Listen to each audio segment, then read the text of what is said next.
dies, and she knew that this was the judgment of God, adding grief to famine. Then, in verse 4, her two sons takes on Moabite wives. Another rebellion against the Lord. So one named Orpah, the other named Ruth, and again the hand of God falls against her. And then in verse 5, this sums up Naomi's tragedy. Because after 10 years of marriage to these Moabitess women, they have not had children. And both Mahlon and Chilion dies. Now, she felt like God has really dealt her a harsh hand. And I guess you would too. When you're going through disaster after disaster, heartache after heartache, pain after pain, you feel like God is dealing harshly with you. But he's working for you while you're feeling deprived. He's working for you for his purpose, for your life. So as Naomi looked back over her life, she's reminded of a famine in her hometown, a move to the pagan city called Moab, the death of her husband, the marriage of her son to foreign women, and the death of her sons. Blow after blow, tragedy upon tragedy. Now what? But then in verse 6, the Bible tells us that Naomi gets word that the Lord has visited people and given them food in her hometown. So she decides to go back to her home, return to Judah. And her two daughters-in-law, Ruth and Orpah, plans to leave their home in Moab and go with her. But then in verse 8 through 13, we find Naomi trying to encourage them to go back to their own home. I think there are three reasons why the writer spends so much time on this. First, Naomi is seriously dealing with her own misery. Naomi tells Ruth and Orpah in verse 11, Naomi says, "Turn back, my daughters. Why will you go with me? Have I yet any sons in my womb that they may become your husbands? Turn back, my daughters. Go your way. For I'm too old to have a husband." In other words, Naomi is saying, I have nothing to offer you. My condition is worse than yours.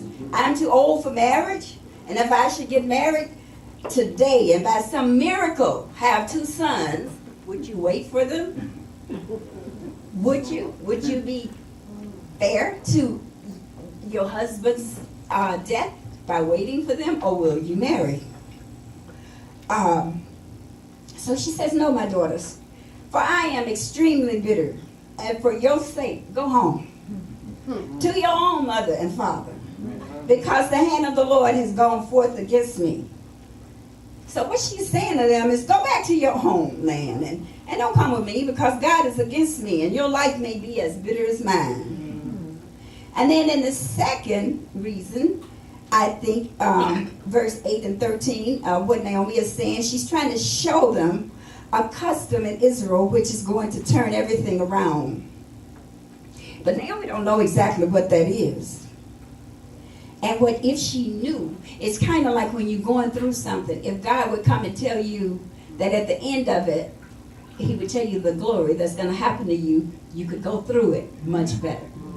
Because you know that there's an ending, and you know that it's what you want at the end. If we all was going through a bad time, and the God came and said, okay, at the end of 2 years, this is going to happen. I'm going to give you $1 million and everything going to be all right. You would go through those 2 years like that. Because you know what's going to happen. But it's the unknown that worries you. It's the unknown that keeps you in a turmoil, worrying about what's going to happen next. Well, what you got to do is trust God. You got to have faith in him, because he's in control anyway.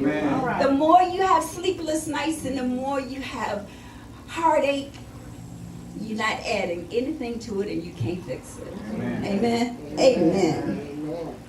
And so what happens here, and the reason Naomi was telling them that if I had sons in my womb, and would you wait for them to marry, the custom was that a brother would marry a widow, and take her, and their first son would take on the estate of the dead, because the women could not. If your husband died in those days, you didn't get anything. You could not inherit what he had. You had to get married, and that's what Naomi was saying. She was too old to get married. Who wanted to marry her? That's what she was thinking. But in God's world, you don't know. Amen. That's right. And she didn't know what God had gave her Ruth for. Because Ruth kept saying, now Ruth had to have known God through this family. Even though they moved to Moab, I'm thinking, in my little mind, that those people had to be still praising the true God. Amen. For Ruth and Orpah to even know anything about a God, to trust him. Amen. Because they were used to idols, of any graven image instead of the true God. Amen. And they had to learn that through that family.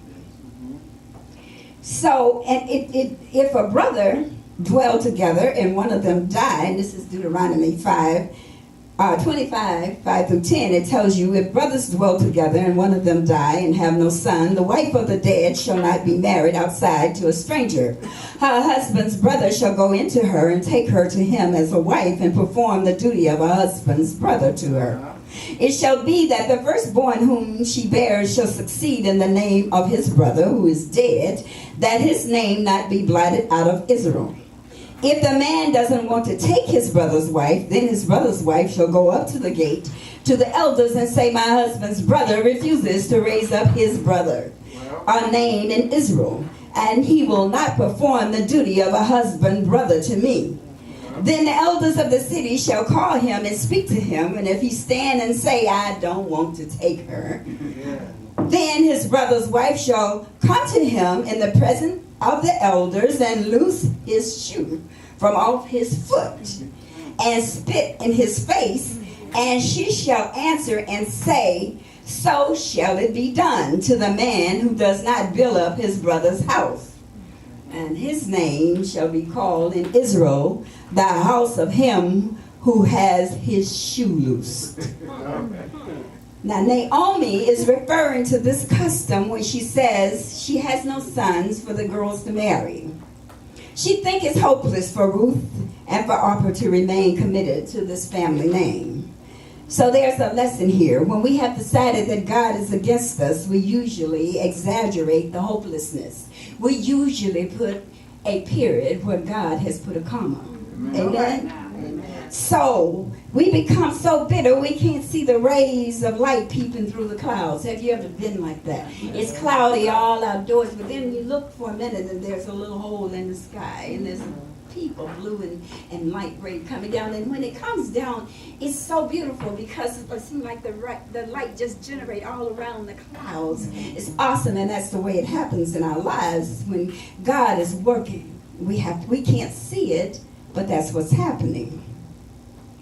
And Naomi is so bitter by the hard luck she feels God has brought against her that she can't see his mercy at work in her life. You see, the third reason is to make Ruth's faithfulness to Naomi appear amazing. Because verse 14 says that Orpah kissed Naomi, says goodbye, but Ruth clung to her.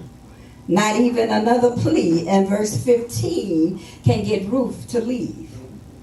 So Ruth was destined by God to go with her. This is all the more amazing after Naomi's grim description of the future with her. Ruth stays with her in spite of apparently hopeless future of widowhood, childlessness, and Naomi painted the future so black, and Ruth took her hand and walked